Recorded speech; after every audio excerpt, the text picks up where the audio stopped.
Greetings, ghouls. Welcome to Deadsville Horror Talk. I'm your host, Ronin James, and to my left, my co-host, the lovely Steph Infection. Hey, Scream Hearts. Tonight, we're going to talk about the 5th installment in the Evil Dead franchise, 2023's Evil Dead Rise. This one just came to Max. Yes. We saw it in the theater. Yes. And we did do a live horror talk about this one when we first saw it in the theater.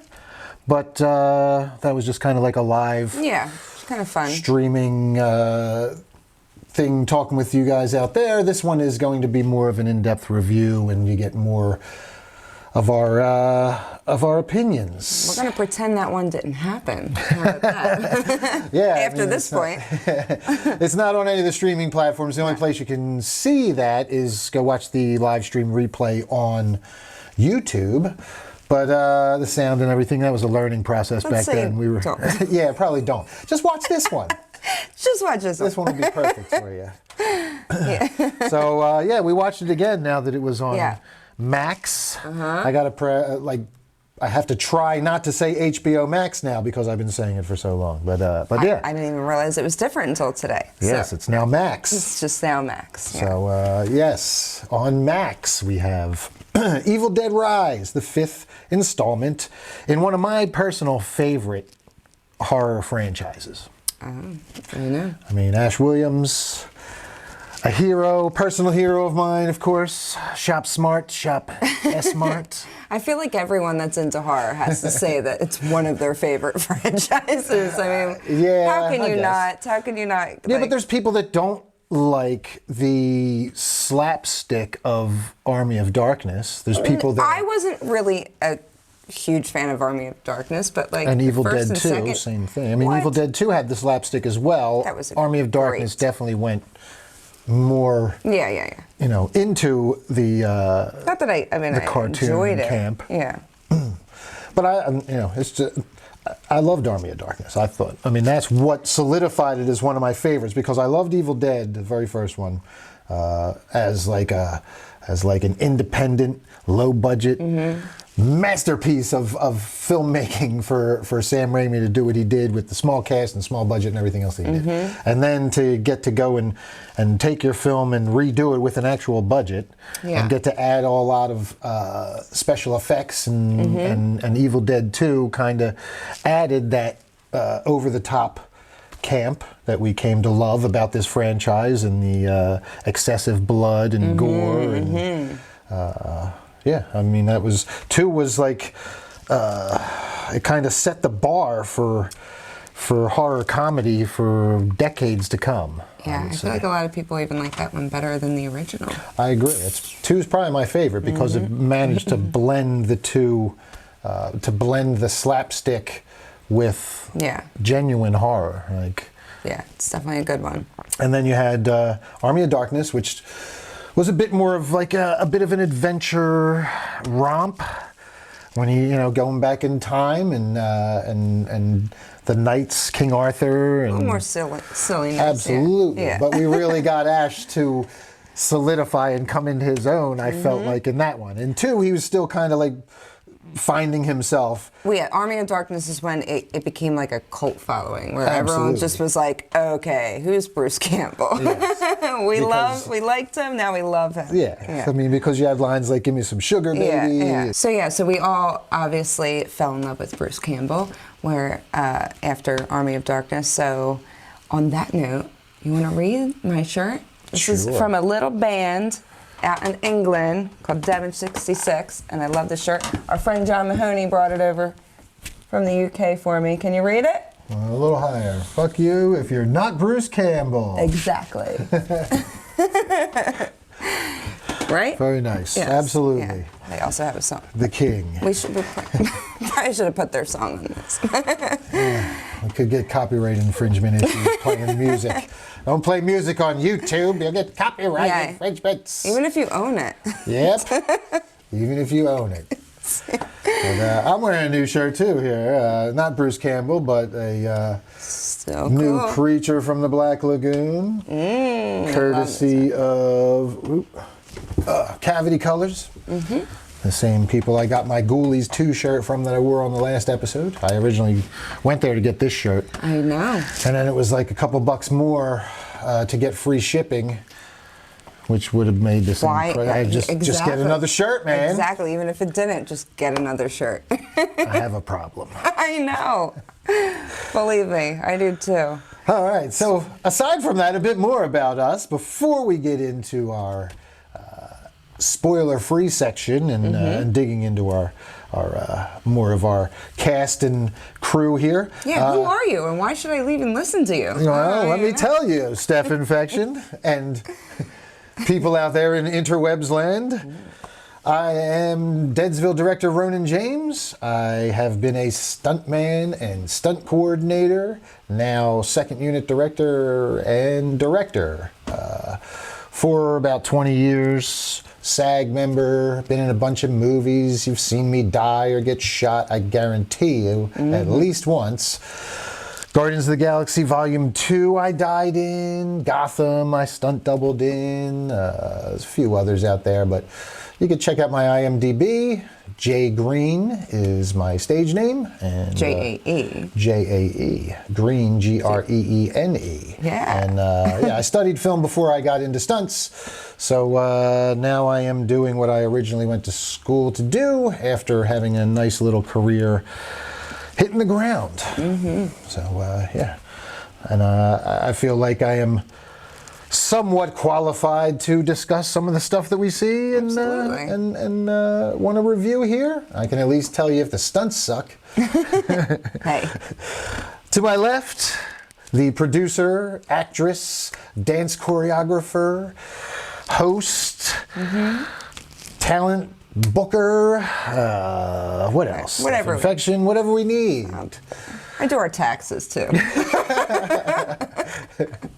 So, you know. Accountant. Many hats. So many hats here at Deadsville by the lovely Steph Infection. Oh, thank you. So next up, I think you're going to appear in our Dickie Devil video for Oh My Goth. Yeah. Yeah, I think that's what we're going to do. I think so. If not, I am now. Yeah, we got a couple other things coming up. I'm not even going to give the newest one. Oh my God! No, you're not even going to tease it yet. No, you can't. But Deadsville Rock and Roll Mysteries, we just dropped a new Kane Hodder teaser. So make sure you watch that on YouTube, Facebook, Instagram, TikTok, all those wonderful places where we are. You can check it out. It's a bunch of Kane's highlights from episode 1 of him voicing our puppet. Some funny stuff in there. If you have not subscribed yet, please do so. Please, follow us. Tune in. Tell your friends. That's how we grow this thing and actually keep doing them. And they're fun. So hit that bell if you're on YouTube or hit the follow button on Spotify. And come back and check us out every week with a new episode. Yes, please do. All right, Steph Infection. All right. Give us that synopsis. Let's get to it. Oh, no, before that. Oh, you're always trying to jump ahead. What are we doing? Give the email address. Oh, I'll give you the email address. And we actually have mail today in the mailbag out here. You got to wait until the end till we get to that mailbag. But if you want to shout out, comment, show us some pictures, show us anything, literally say anything you want about whatever movie, if you checked out something that we did, or if you see what we're going to talk about next week, email us, subject mailbag, to deadsvillehorrortalk@gmail.com. So it's deadsvillehorrortalk@gmail.com. Subject mailbag. And tell us, make sure you include your name and your whatever handles, whatever you want us to include. Just, shout out to us. So whatever you want. Except your penis. Yeah, we can't do that. Do not send pictures of your penis. Don't do it. Or I will send Kane Hodder to your house. Oh. And you don't want that. This is getting weird. All right.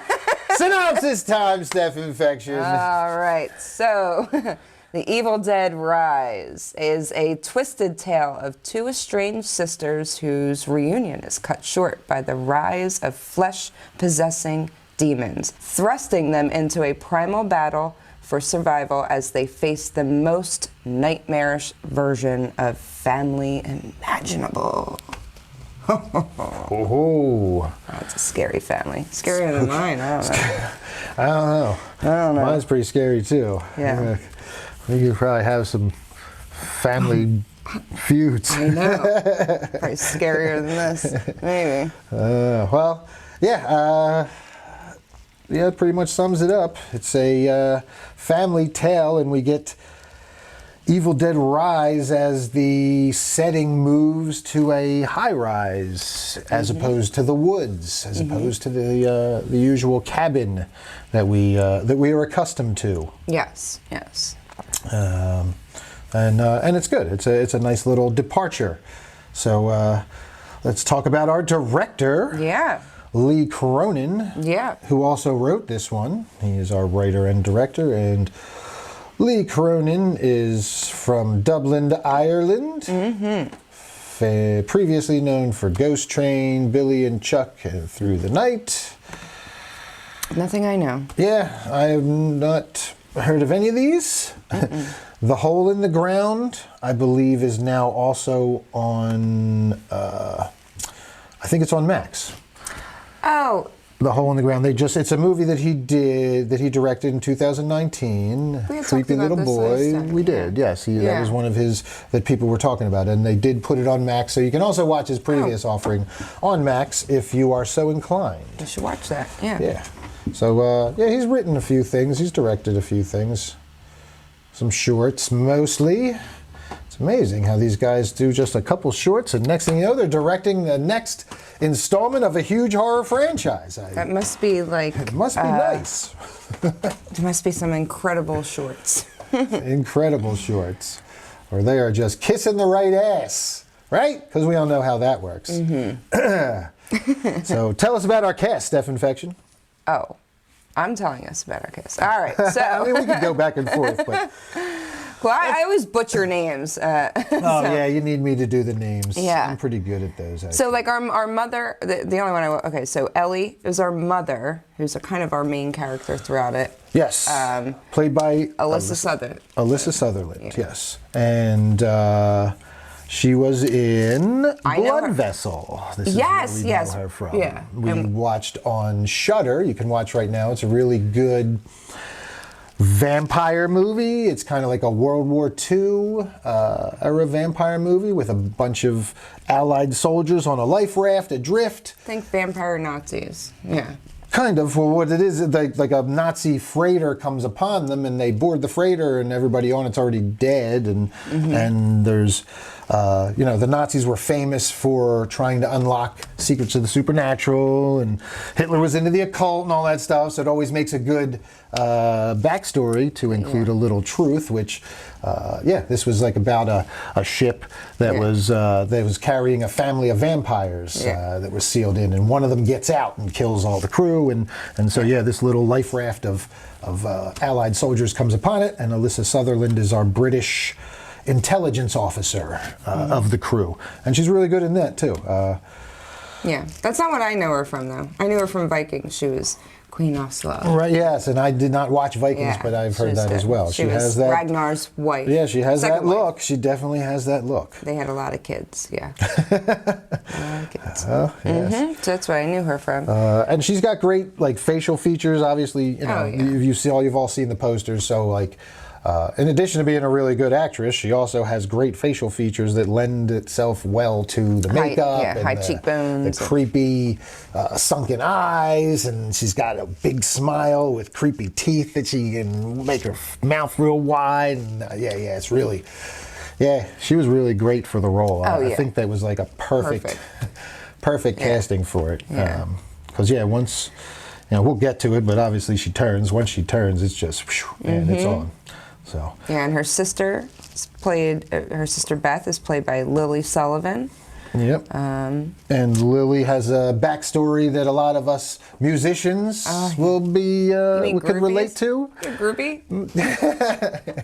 It's the ongoing joke. If you haven't seen the movie yet, that's not really a spoiler. Yeah, we'll get to it. But yes, Beth is a sound tech, guitar tech, for what appears to be, when they show her, is a big touring band or big touring company that she works for, and you know, she her sister calls her a groupie, which we get to later, is a bit of a condescending jab. I'm a guitar tech. Yeah, and she even makes a point to say, like, she's up for a promotion that if she gets it, she'll be the first woman to ever get that position, which was kind of cool. You know, again, I mean, in this movie, there's a lot of woman power in this movie.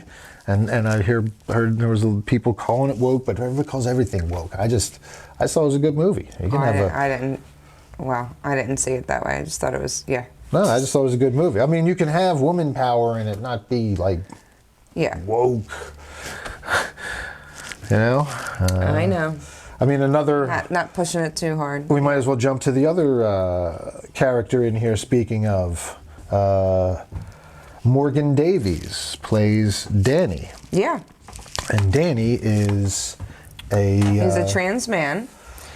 He's a trans man, which means he was a woman. Yeah, but... Transitioned to a man, and he plays a male in the movie, obviously. And the cool thing was they never even said anything about it until, like, after the movie had been out for a while. Nobody made a big deal about it. It's not mentioned in the movie. It's not even part of the movie. You just think it's a boy. He was just casted as a boy, and because he is a boy, right? but I mean, he was just casted as a boy. Yeah, but again, I think one of the problems that we get with a lot of when people tend to have backlash towards the wokeness of some of these movies is when they push too hard, right? And they just go out of their way to be like, hey, we have this, look what we have. Like, very good on them to not say anything and just hire the actor and just put him in there because he's an actor that can do the job. It shouldn't matter what parts he was born with or any of that stuff. He's an actor that can do the job. Yeah. And he was the best one for the job. Oh, yeah, he was great. Yeah. Yeah, very good. But that's the whole, you know, we see that everyone's saying, oh, they forced here's another, you know, interracial family, or let's make the trans person transitioning when they don't have to be. They don't have to play those roles. They don't have to be, just because you're this, you don't have to be, you know, like, let's not force it too much. Let's just be. And I thought it was done perfectly. Yeah. So anyone complaining was just out there, you know, a bunch of parents trying to agreed. I think the main complaint that I heard was that was the moving it to the high rise, and that it was all like family mom power kind of thing. But yeah, exactly. Whatever. What are we going to have another, like, are we going to do the same thing again with 5 friends go to a cabin? How many times are we going to send 5 friends to a cabin to be cannon fodder? Let's not get into any spoilers yet. But I disagree with whatever they're saying. Right. No, I thought that a lot of the complaints of this movie were completely unbased. So again, before we jump to our first takes, though, we had a few more characters. Yeah. Go ahead, keep going. I'm trying to find. So Bridget was Gabrielle Eccles. Mm-hmm. She was great. The middle child, I guess, because Danny seems like the oldest. Yeah. Bridget, middle child, and then we had Mel Fisher as Cassie. Yes. And this was her debut movie, I believe. Is that what I read? I don't remember. May have been. She was really good. And Mel Fisher in her debut film. Yes, it was Mel Fisher's debut film. She was very good. She was very, very good. She'll probably need therapy. We say that about all these little kids that are in these horror movies. Covered in blood. There's the scene with the... I know. Well, yeah, we won't get that yet. No, I know. There's so much blood in these movies and stuff like that. She's just... Man, and there's debut. So, yeah, this is our first one. I hope they have some therapists on set. They'll be all right. So, all right. We can move on. There's some other kids, but I mean the other ones. There's like an opening scene, but they're not really in the movie that much to really worry about them too much. We're just going to stick with our main cast. We may have another one after. Maybe we'll have to talk about them if there's a sequel. Bruce Campbell does have a cameo in this. Oh yes. It is a voice cameo. He appears in the cast list as dissenting voice on recording. So if you there's a recording. Not to give away any spoilers, but just like every Evil Dead, they play a recording, and there's people talking, and you can hear one voice yell out, and you can tell if you're paying attention. I did not. The first time I didn't either. The very first time when we saw it in the theater, I didn't realize it. But you told me. I think before you watched it, I don't know. Again, before we did that live stream, and you told me, and makes sense. And I heard it this time. Yeah, definitely him this time. All right, let's jump to our first takes. These will be completely spoiler-free. We'll give you a warning before we dig deeper and get into the spoilery stuff.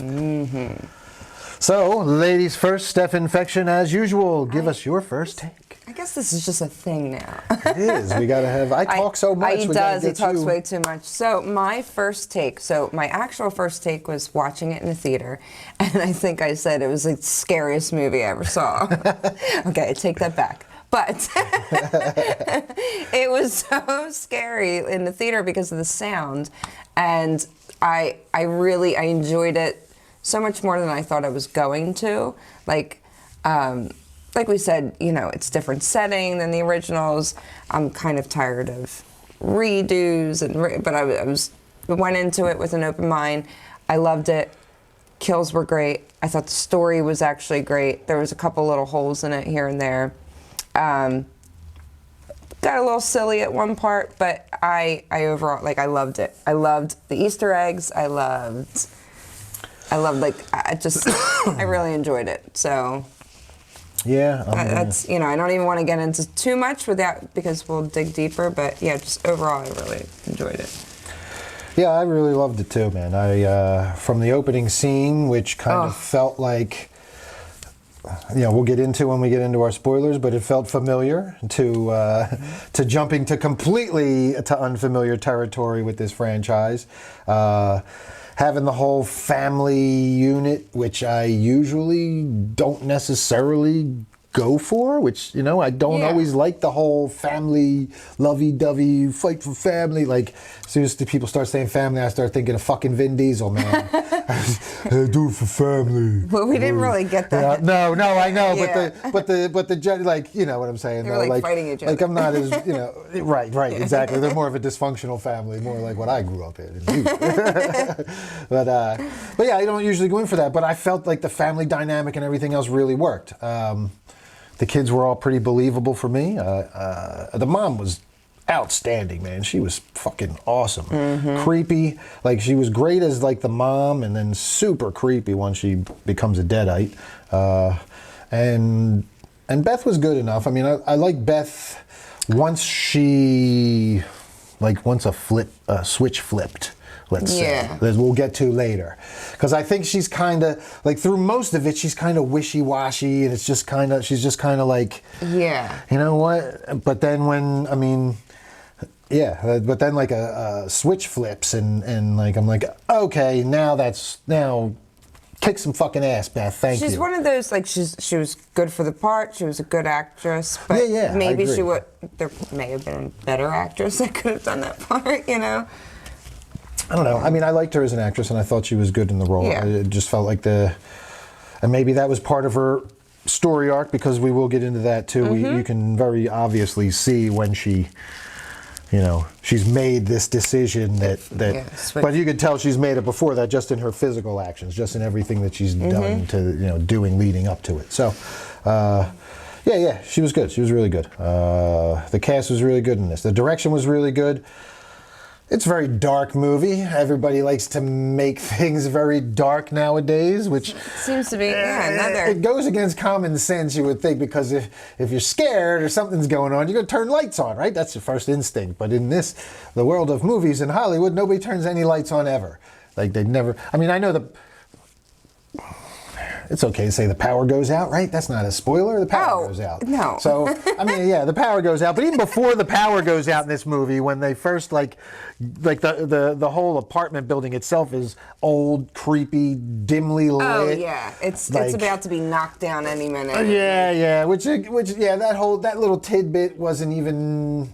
I mean, yeah. I guess it is necessary because it explains why the stuff happens that unlock these secrets. But yeah, it was very dark. Yeah.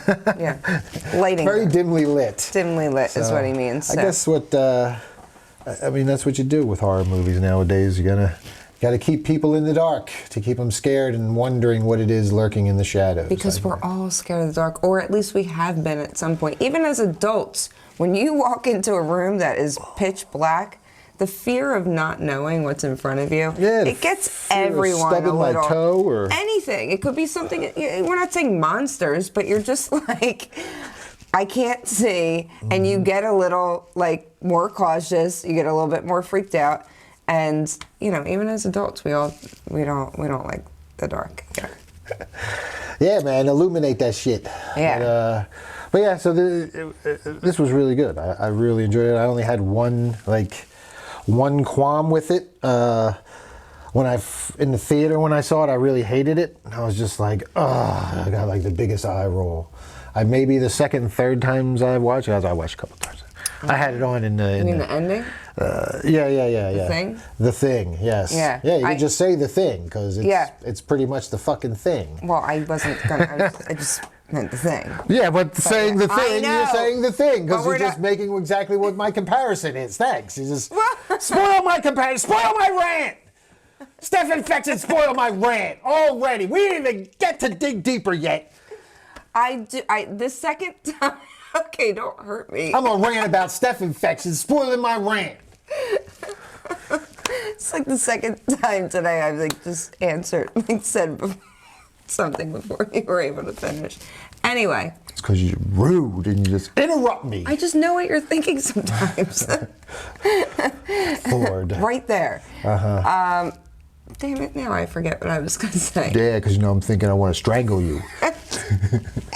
Oh no, the second time when I just watched it, I appreciated that thing a little bit more. I didn't appreciate it, but I hated it a little less, I guess. I was like, because I connected it with something that the mom says in the beginning. Oh, yeah. Yeah, I know. And I don't think I realized it, like... Yeah, I was like, get it. Maybe. All right. But yeah, we'll get there. Okay. Yeah. So, I think we just got to start digging. Yeah, before we... We're going to dig, baby. We're digging. Get the shovels, because I'm ready. Before we dig deeper, though, in case you notice, we have a few more additions up here to our... What do we call this? Our shelf of crap. Shelf of shit. Yeah. Shelf of scares. Shelf of whatever we can find. Shelf of scares. Well, we have a Necronomicon. Yes. Look at that. All right. Thanks to Steph Infection finding her Necronomicon. Where'd you find it, Steph Infection? My 7-year-old's bookshelf. Her 7-year-old's bookshelf, ladies and gentlemen. I was looking for Parent of the Year here. She stole it. Okay? Because I've had that for decades. There's a fucking ear. There's a human ear on the back on her 7-year-old's bookshelf, ladies and gentlemen. And I mean, please don't call CYS. There's incantations in there. Incantations. Listen, she took it. Yeah, she and took I it. said, I asked everyone, does anyone know where this is? It looks like this. I showed them Google images. You should have showed your 7-year-old. Apparently, she knew exactly where it was. I think I did. Yeah, so there's our Necronomicon. We got our Ash plushie from Army of Darkness over here. We added a out-of-the-box Victor Crowley. Ah, yeah. In honor of our Doggy Deviant voice cane hodder. And then our critter, as always, and Godzilla on the end. And then this little guy is he from Monster High, I think? I don't know, but he's cute. Our little scaredy cat. And then we have an eyeball made by our puppeteer. Is this what you were... Maddie Meek. Oh. makes eyeballs. Let me see a Maddie make eyeball. And then they sell these. Richie sells these at Rock and Roll Knife Fight. So if you want an eyeball with what's this part of the eyeball called? Sperm. Aren't you a nurse? What is wrong with you? It's the optic nerve, I'm assuming. All right, well, that's the optic nerve. It's a sperm. Sperm. What is An wrong with eyeball you? sperm. Oh it's my gonna God. crawl into your brain, the sperm, the eyeball sperm. Oh, well, my first take to finish it off. I would recommend this one. Go watch it on Max for sure. Yes, yeah. Put the volume up really loud. Yeah, turn the lights off, volume up. Yeah. You'll dig it. All right. Break out the shovel, Steph Infection! Yes, I've been waiting. It's time to dig deeper.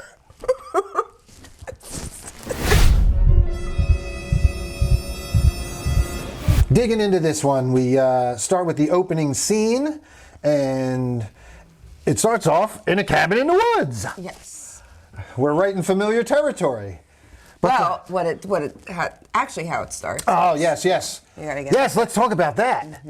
Yes, because, we noticed something about the start of this and the start of Scream 6, which they both, the very openings, both of these franchises, they both came out around the same time, too, in theaters, I think. Not too far apart.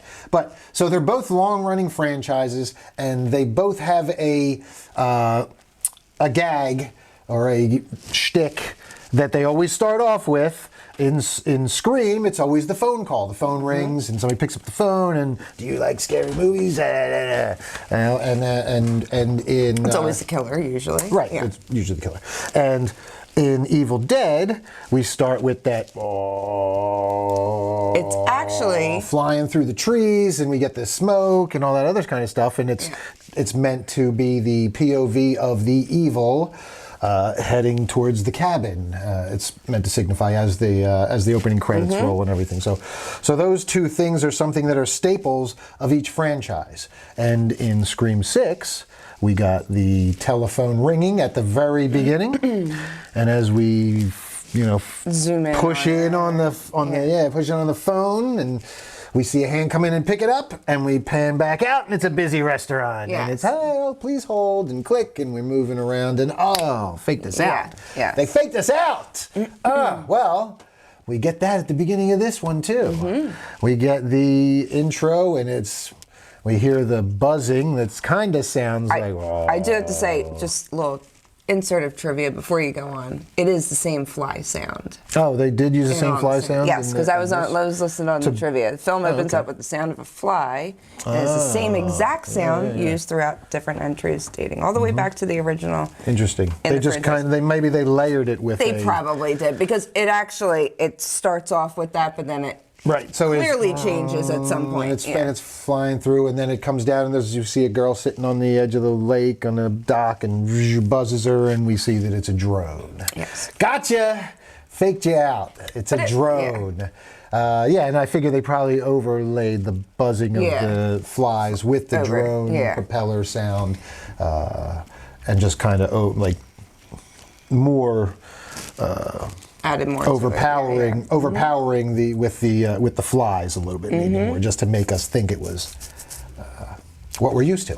But both good fake outs. Cool. I mean, it was a good. They both got me when they were happening. I was like, because I feel that familiar feeling. You're like, but then you're like, good. It was still dumb. You got me. Yeah, and there's a reason why in this one, as we'll get into this opening scene, some people didn't necessarily like it. It felt like the whole scene just took away from the other one. I loved it. Yeah, I thought it was really good. Loved it. Yeah, because of the way it plays out. It's one of these time jump openings where you get these introduced to a couple characters. So you have cousins Teresa and Jessica, and Jessica's boyfriend Caleb, vacationing at a lakeside cabin. Jessica's ill. She's in bed, and he's a douchebag with the he's drone. The one with the drone, and she's reading a book. She's like, I'm just gonna go inside, and she goes and starts reading the book, and in her head. In her head, right? Yeah. and Jessica starts reciting the book. She sits up, she reads out loud. There's a lot of creepy stuff. With her back to her, of course. Yes. And then she closes the book and she gets more angry, it seems, and louder. You can hear the voice starting to turn demonic, and getting a little bit of the a little deadite, bit of deadite in there. And then she like jumps up, stop it! And then Jessica falls to the floor, and we get the vomiting, blood and shaking her, and she runs, gets down. And, oh my God, okay. And she like seemingly dies for a second, and then all of a sudden grabs her throat. And Teresa has this braid that she's been playing with, obviously playing with through the beginning, through this opening. But she called the meat sack, the brainless meat sack. She called her boyfriend a brainless meat sack. And so yes, Jessica grabs her throat, grabs the braid, and says, who's the brainless meat sack now? And fucking scalps her, man. Ooh. Yeah, just right off there. And I'll tell you what, so this, and then she goes outside. But well, we cut to outside. This was a very, this was we cut to outside. We realistic. go from the rip the scalp off to cut to outside where Caleb's pissing off the dock and the drone's just kind of floating next to him in place. And we're getting a POV kind of staggering down the dock towards him, and he turns around and sees it, and then we cut to seeing it's Teresa with her scalp off. Well, she's just bleeding and it's dark blood. So when she initially gets scalped, that's why I was like, it was very realistic. It was very like fresh and pink, and you could see the scalp. And then when she's out there, like it would just be dripping, and it would already be kind of crusting on your face. Like it looked exactly like it would be, like almost black. I was like, oh wow, that's like, because a lot of like horror films don't do that, especially like they just don't look into what blood looks like when it's been out of your body for a period of time, or what, I don't know. It all looks red, or it all looks brown, or it all looks, Well, it's fake blood, so it doesn't turn color once it hits the air like real blood does. So but the two scenes made it appear totally opposite, which I appreciated. Yeah. Nice. Well, and that was scalps. So she walks down with the scalp off, and Caleb's like, "Oh my God!" and starts to run to her, like, "What happened?" And then we see the scalp. We see, I guess, Jessica's foot, and then the scalp drops next to it, and that was a great fucking shot too. It was just like plop, and it's all gooey, and it's the inside of the scalp that lands directly for the camera to see, like the inside of her head. Yes. Yes. It was great. That was a good shot. And then, so she goes down. She walks down. Jessica walks down, grabs the drone, and he had said something before too, like because the girl was like, "Oh, you could have cut my head off. Just fuck your face up. It wouldn't really do decapitation. Propellers aren't that strong." Oh, I know. So of course, Jessica now smiles, like looks all demonic. And just sticks herself in the face with the fucking drone and shoots off into the water. And Caleb, still like an idiot, just dives in to save her. Anyway, we even had a conversation. I was like, would you have jumped in? Because like I would have. If you didn't really know and you thought she was just sick and you thought something happened, he didn't really know what happened to the girl. It wasn't clear. Yeah, I get it. That other chick should have spoke up sooner, though. Oh, she was just sitting there like... She was probably in excruciating pain. Well, once he dove in, she was like, "No, Caleb." I know. Like, why didn't you, bitch? I know. You waited till he dove in? Say something earlier. But then his head plops out, and Yeah, his head shoots out. You see a bunch of blood.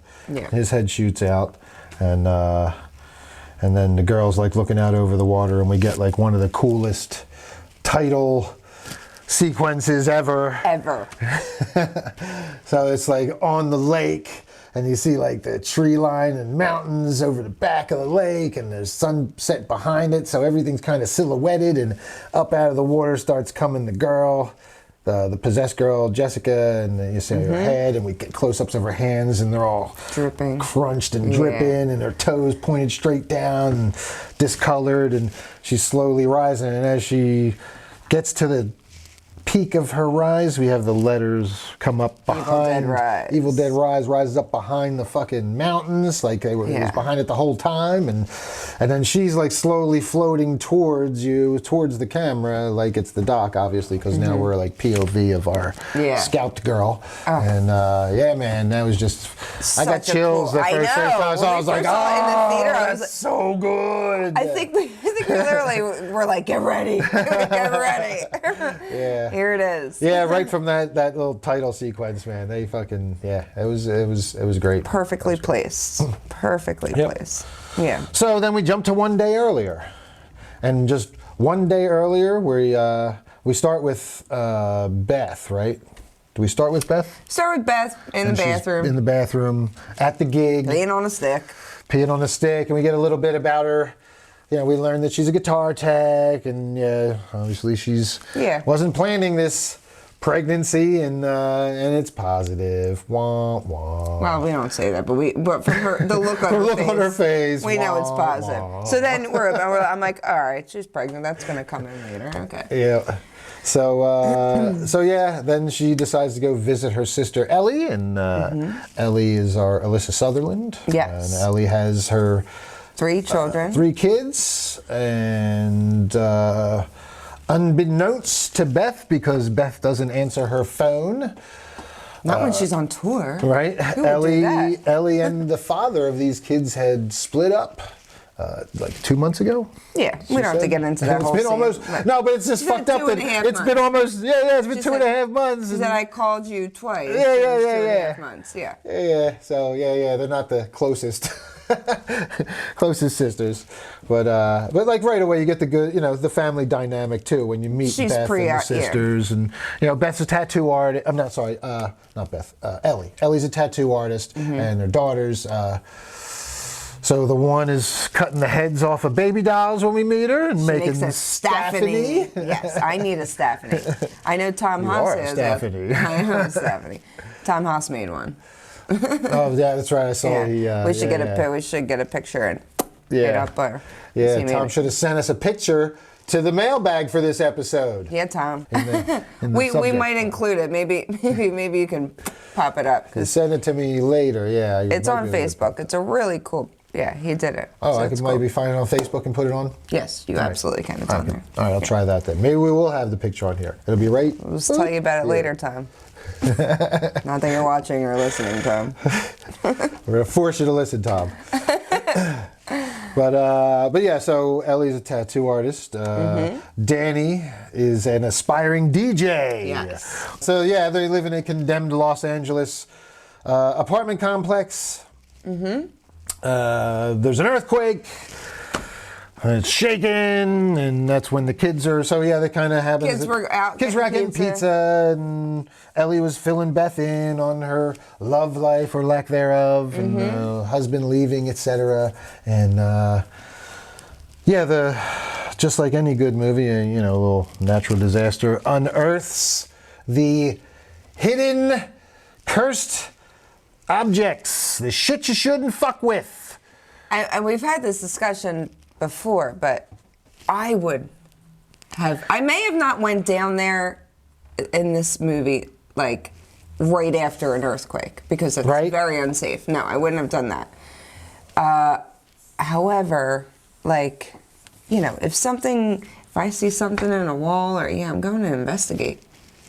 Not me. I need to know all things. Yeah. Yep. And that's why you'll never be heard from again one of these days. Heard here. It wasn't good to me. Oh, yeah. She just likes to just venture off into holes in the fucking ground and shit. This was all part of your plan. You just said that claim, and now everyone has to believe that that's what happened. I don't go into holes in the ground, okay? If something happens to me, I did not go into a hole in the ground. on my... You just said you would. You literally just said, I saw a hole in the ground. I didn't go in. Not that I do it all the time. Yeah, right. Always just jumping into random holes. Yeah, don't off me, please. All right, anyway... Ellie, tattoo artist, single mother, Danny the DJ, Bridget's the activist. Remember, she's asking her mom, "Mom, where's my fuck the government shirt. Or whatever the fuck it is.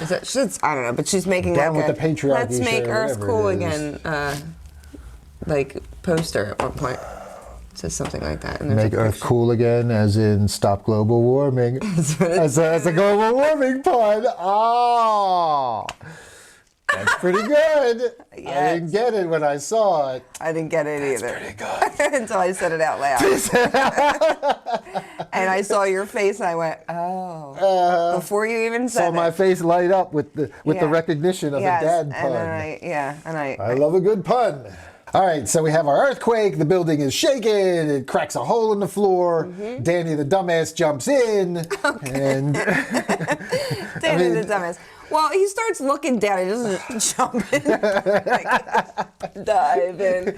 He's like, hey. Well, he was like, he sees that it looks like an old bank down there. They talk about the bank before this. They talk about, that's why she's making Staphany, because Danny made that story up about the bank teller who stole money and got caught, so he hung himself, and now he walks the halls as a ghost. And it was actually a pretty clever story. Yeah. But for Danny the dumbass to come up with. But and I only call him Danny the dumbass because the entirety of what is about to happen is all his fault. Is all Danny's fault. Mm-hmm.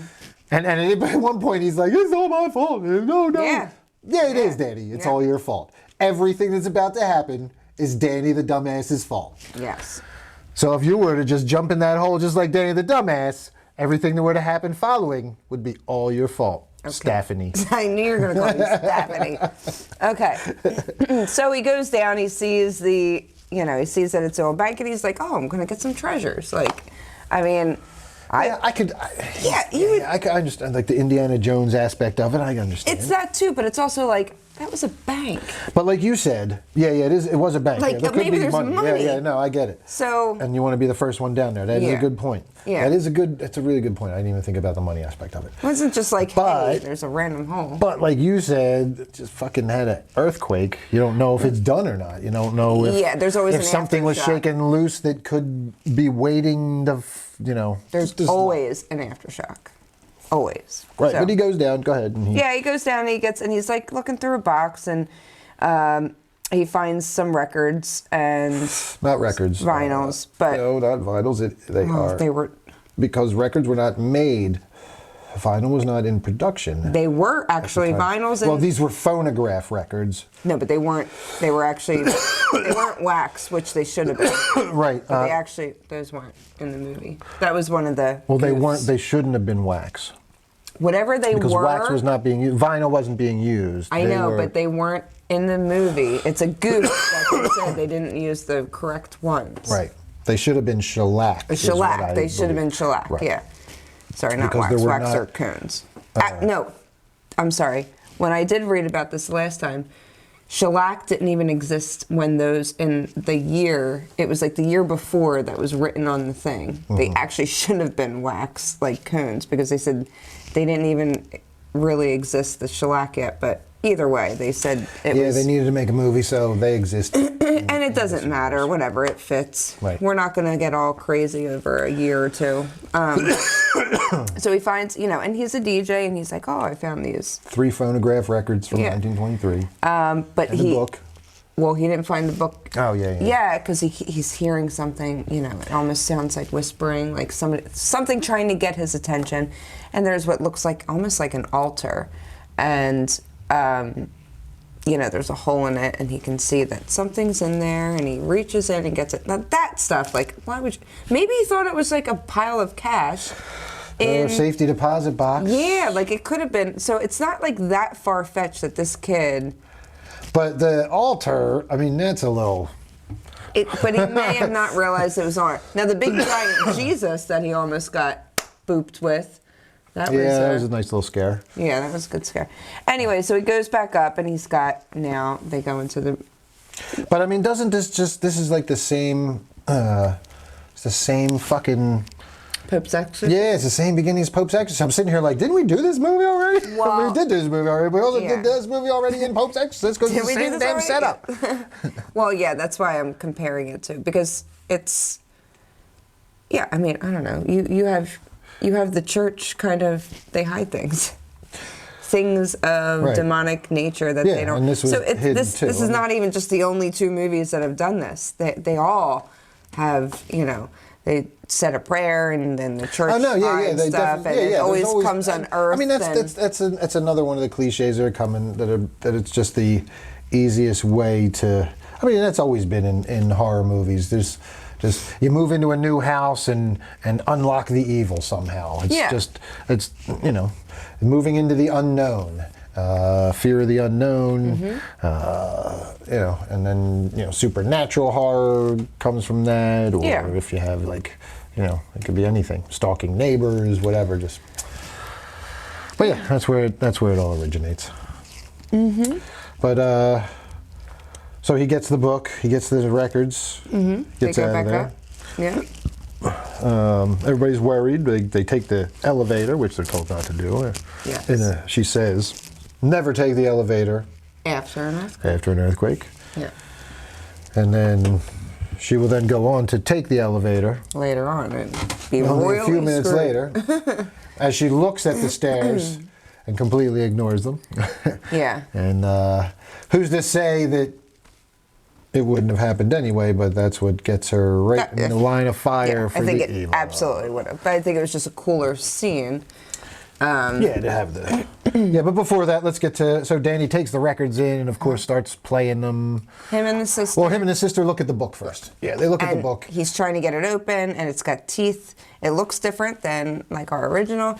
It's got kind of veins, almost vines on it, and it's got these teeth that are kind of closed. And he's trying to get it open, and it's like a lock. She says, when things are hidden like that, there's a reason. Yeah. I mean, it's just, and it's so many red flags, Danny. So many red flags. And he's not listening. He's trying to get it open, and he cuts himself, and his blood drips on the book, and of course. Conveniently enough, it opens, and it is just some creepy stuff. And they start looking through the illustrations, and she gets freaked out and tells him to close it and to take it and put it back, and he says he will in the morning. But I said, you're not going to make it till the morning. Yep. And then... so then she leaves and he starts messing with the vinyls. Yeah. And there's other little stuff in between, like the little girl taking a bath and all, whatever. We don't need to we're not jumping, get into all that. We're going through the important parts. But Danny, at one point, when the mom's like cleaning up and she's packing up boxes, excuse me, she realizes, I got to get rid of all my ex-husband's clothes. So she starts packing up a box, and she's like, I'm going to get rid of it to move on. It's like this moment that she realizes she has to get rid of it. As Danny decides to put on one of the recordings, and he can't, it's... The first one was our congregation. We sang talking about finding the book and where they... And what they want to do with the book, and that's where we hear Bruce Campbell... Wasn't he on 2? I thought he was on the second 2, recording. it's just the one. It's just the priest. Okay, well then it's doing the incantation. If it's 1, then Bruce Campbell was in there. He makes his. He's the one that yells out. He's the dissenting person who's like, "The book is evil. We must burn it." Something like that. That was all. That's it. That's in the congregation. Real quick before we move forward, though, I want to point out something with that. That does get revealed in the first record before he reads the incantation.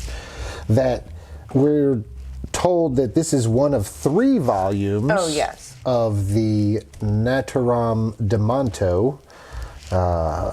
So it's a trilogy. So there's a lot of speculation and talk on the interwebs, and people question if this is one book and the one in this movie is one of the other books, and that there's a 3rd book out there. So this one from the original movies with Bruce Campbell would be one of the books from these 3 volumes. The one in this with the teeth is a 2nd book from the 3 volumes of this Naturam Demonto. Well, that would be and smart. And there would be a 3rd book out there. That would be cool. Yeah. So then the 3rd book would look different than these 2 as well, and probably have some other creatures in there. Some other spells and other conjurings. So it definitely opens up the world of Evil Dead to more. What did it look like in the remake?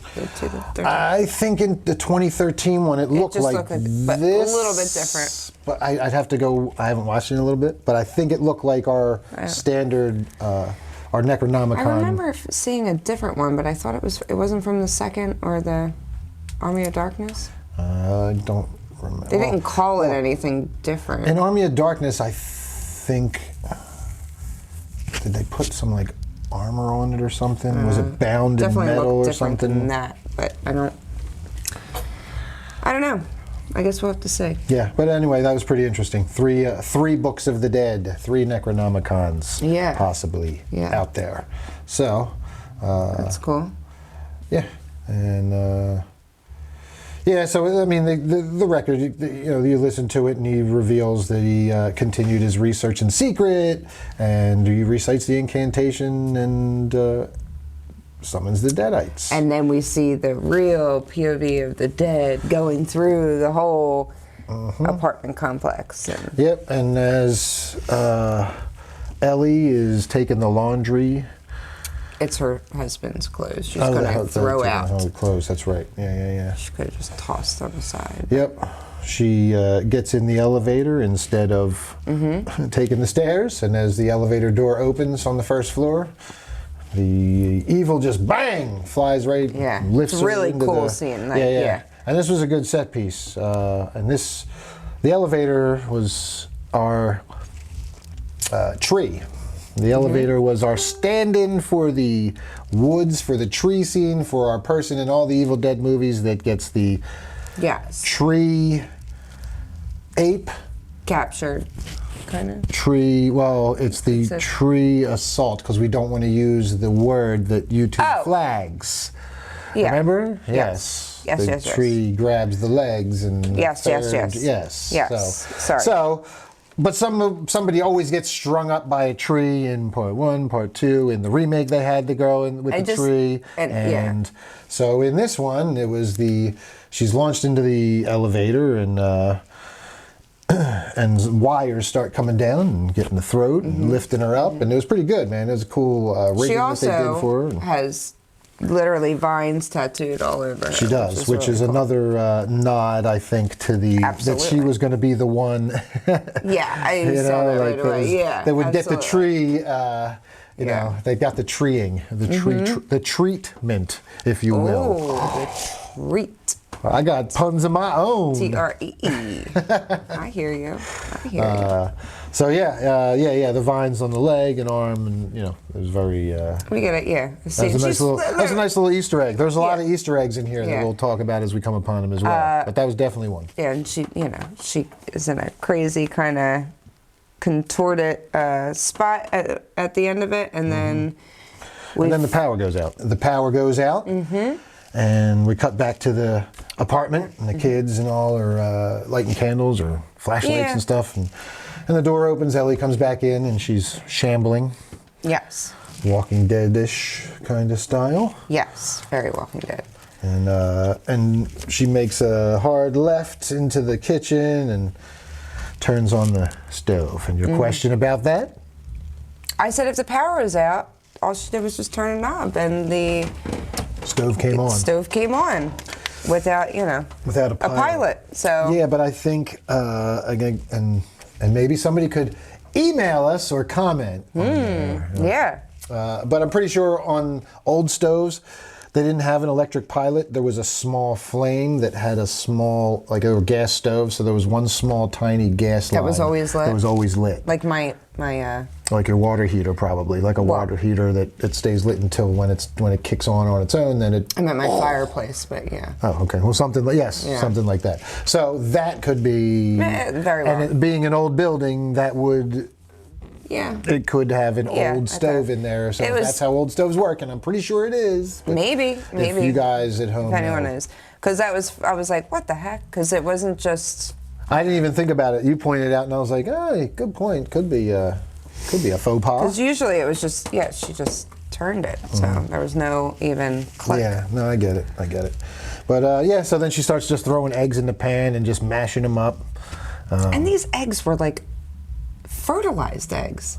Did you notice that? There's blood in them. Yeah. Well, I think there was a lot of symbolism going on right here. I think That's they what were I thought getting too. I was heavy, like, because this is a mother who is now who's supposed to be the nurturing and the the caregiver, and she's smashing and these eggs are like baby the symbol of life, and fetuses. Yeah, she's just throwing them in with no disregard and mashing them up. And as she's doing this, everybody's like, the kids and sister have now come to the edge of the kitchen and they're like, "What's wrong, Mom? You all right?" And she's like, very calmly, and her delivery was awesome on this. She's talking about like how I was just thinking about. What was it she says? Like, ripping you all open. I love you all so much. I just want to rip you all apart or open and climb inside of you so I can live with you forever. And I was like, oh, and that's why, like, at the ending, I was like, oh, maybe that's kind of a... Yeah, it does make more sense for that to be the ending then, I guess. But also that image of that thing, which we'll get to, is in the book, too. Yeah, it is. Book, so. We see that thing in the book as he's looking through it, for sure. It's still a little ridiculous, but all right. I mean, it still could have been ripped off of the thing, but yeah. Oh, it probably was. But yeah, she starts threatening the family, and then she, like, dies. Like, she's in the bed, dead. Yeah, I mean, she went after them a little bit, but then, let's get to when she's laying in the bed, she's dead, her eyes won't close, they call in the neighbor. They find that the staircase had collapsed and they're stuck. Yeah, they're trying to get her. Because they want to get her out. But it was just one of those, like, she vomits, and she's like, "Don't let them take my babies," and dies, Yeah. So now she's in bed, fast forward, I mean, everyone's kind of upset, but Beth is sitting on the bed, the sister, and this was kind of a cool part for her to come back because, they can't really get out. They don't know what to do. There's no service. Her sister's dead behind her, and her voicemail starts playing, and she's like, but then it changes the words, and she's like, "I'm burning inside." And then she turns around, or her phone cracks, and she turns around, and she's sitting up. Her sister's just freaking sitting up. Yeah, that was a creepy part. And she's like, what the hell? And then the kids walk in, and they're like, "Is she alive?" And she's like, "Oh my God, she's burning up." And they throw her in the tub. Yeah, and this was a good scene. Oh, it was great, because that, they say that's what happens. Like, she's burning, and she's just... They go to throw her in the tub, and she jumps up. Yeah, well, the water was boiling, too. She got to attach to the ceiling first. That's what... She goes in, then she goes up to the ceiling, and then the water starts boiling while she's up on the ceiling. And does she scream at them while she's up there? Is that what she does? She goes like this, and then she kind of comes out as she's staring at them. The fingers and everything. She's great. Like the creepiness of her. Oh yeah. Like holding herself up, and this is some good rigging too. I don't know. I would suspect that they actually put her up into a corner. Wow, and then she screams for like a while, and everyone in that building's ears are just ringing on that floor. Yeah, we get the crazy scream. Mm-hmm. Let's see. And then she's like trying to kill them all. And it's kind of like... we get like this whole cat and mouse, and she's super evil, like even saying some of like the nastiest shit to them. The one part, like Beth, after this scene, so the sister brings Cassie into her room. They like leave really quickly. And then Beth and Danny like kind of back up out of the door, and we see the door, and we just see her come through, and she kind of looks with that crazy grin, and I was like, oh my God, that's so creepy. She's so creepy. Yeah, so she's attacking them, and they manage to... I don't know what... You know what? She gets Beth with the tattoo gun at one point, and gets her in under the eye. And then they manage to get her out of the apartment. Yes. And get her out into the hallway. Or somebody comes to the door. Well, no, the neighbor comes to the door, and because he heard the scream, and this is like, everything's going batshit crazy, and it's just like falls to the wall really fast. Like, I'm just going to kill everyone. I'm going to try and attack everyone. Yeah, she takes she stabs Beth in the hand. In the hand with the mirror, kind of, or whatever. Yeah, the piece of mirror. Stabs Beth in the hand, and then, not Beth, it was the daughter. She does the... whatever her name is. Bridget. Bridget, yes. But the neighbor comes in after all this, which kind of happened really fast, and he's like, Ellie? And she just, jumps on top of him. They get out in the hallway. She bites his eyeball out, shoots it down the other kid's throat. Bites his eyeball out. Spits it. And it flies. And that's another Easter egg, if you remember, from the scene in Evil Dead 2, where they have what's her name? I'm drawing a blank on her damn name. The mother, the old Henrietta, sorry. Oh, Henrietta, yes. When Henrietta is a deadite and she's in there, I will swallow your soul, and the head is trapped in the thing. And he's like jumps up and down on the trap door and it squishes the head and the eyeball shoots out and he's like, well, yeah. So that was that was an homage, direct homage to that. That's exactly where that was. There's a lot of moments throughout this that I feel like hit. Oh yeah, and yeah, we can't even he went out of hit his them way all. to make sure that he paid homage to a lot of this stuff. It was very cool, like, because some guys go in, some directors or some writers, whoever, some creative teams will go in and they think, oh well, we're gonna do it better. We're gonna do it totally like let's. This is how they all talk. By the way, not to give any fucking credence to that god awful show, but like Mindy Kaling and Velma, thinking that they could just throw away all the source material to fucking Scooby-Doo and make a snide, snippy, mean little fucking Velma that was just Mindy Kaling projecting her shitty self once again, just like she does in every role. Was it canceled yet? Oh my God. I hope so. But that's that's what a lot of people try. That's what these people like to do with IPs, and much to our delight, we don't get that here. This guy respects the IP. This guy obviously, Lee Cronin, hats off. He obviously respects Sam Raimi, respects the original IP, respects the source material. Oh yeah. And he goes out of his way to make homages. Yeah. Even with the little changes, we said it from the beginning, it just felt like an Evil Dead movie. Yep. All the time. 100%. Yeah. All right, so the eyeball in the hallway, and then they shut that happens. She locks him out in the hallway. But then we get the peephole scene. The peephole scene is fucking amazing. It is just so good. That's just what's great about this too, is it's just like keeps rolling. Like it never it's this stops. piece, then this piece, then this piece, and it's just like holy shit. That's why I was so scared when I saw it in the theater, because I was like, I can't breathe. What is happening? But yeah, go ahead with the peephole scene. The peephole scene, like I don't even know. Who's the first one to die? Go ahead, tell her who the first one to die is. This is my favorite. The little kid. The little kid. Boom! Just slam that little motherfucker in the wall. There's blood everywhere. He's slumped over. They're like, we don't give a fuck about killing kids. Boom! I mean, I don't even remember. I just remember here, the gunshot, and I guess he dies. The older guy. I don't know. Yeah. Well, she's just throwing people. He shoots, or she goes down, and then he's standing there, I guess. Yeah. And then you just see his feet go out. Yeah. And he falls. The whole scene, the whole thing, you're just watching, and it's very fisheye. Yeah. You're in the peephole the whole time in a giant fisheye lens. So you're hearing everything, and you're just catching the glimpses going back and forth of the fucking carnage. Yeah, it's just it was done so awesome. And then at the end, she's like, "Let me back in." She's all smiling. I feel better now. Mommy's better. Yeah, she's so good. Oh, it was really good. Yeah. And then of course, the stupid little kid lets her in. Well, that's later. Opens the door. That's a little bit. But yeah, not that much later, because this was after So after that, we get to the. Yeah, it wasn't that much later.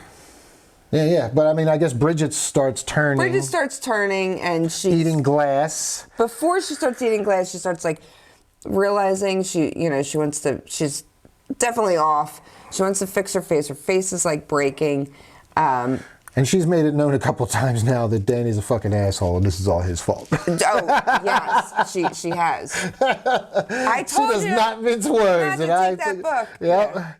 Yeah, it's all your fault. Goddamn Danny.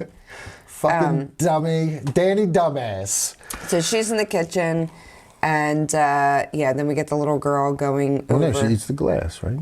Not yet. She doesn't eat the glass. Oh, she goes into the kitchen and messes with it. Yeah. She starts and vomiting then the little up girl. like bugs, and then she starts pouring like what looks like oil out of her orifices. So she's kind of having a moment in there as a little girl, doesn't know it's, you know. You know what I think that is? And I didn't get this on the first 2 watches.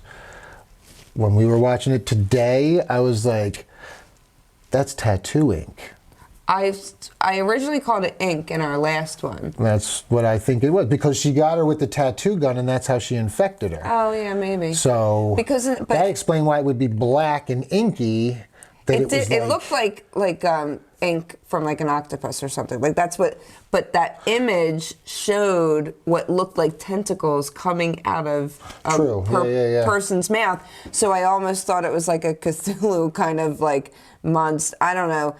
Because the image in the... Yeah, I remember what you're talking about. So then I was like, oh, it's ink. Could be, yeah. It could be, but like, all could tie in. Maybe right. It's like... I kind of tied it with the tattoo gun because that was kind of how she put the... Yeah, they could have said like, oh, we got... Well, this all fits, you know? Like, so... Yeah, but pretty clever, pretty, you know, and good. It's like, and I guess also because it's a kid, they don't want to have a kid just gurgling blood, and even though she was like chewing glass. Yeah, I'll tell you what, I could have done without the glass swallow and the poking through the neck close up. Yeah. I mean, it was, don't get me wrong, great fucking effects, man. It was great fucking effects. It definitely made me cringe, but like it really made me cringe. I was like, I can't do the eating glass thing. No. I hate the eating glass thing. But I mean, it's effective. You got me to fucking squirm.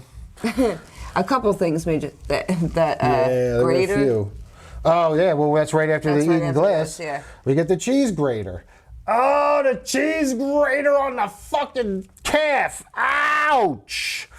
Dude, that's always like, ever since I first saw a cheese grater, that was like my greatest fear that somebody would just grate your skin. Of being around a cheese grater. I was just like, man, what happens if I just like fall and I'm just like, on the cheese grater? Was this your nightmare?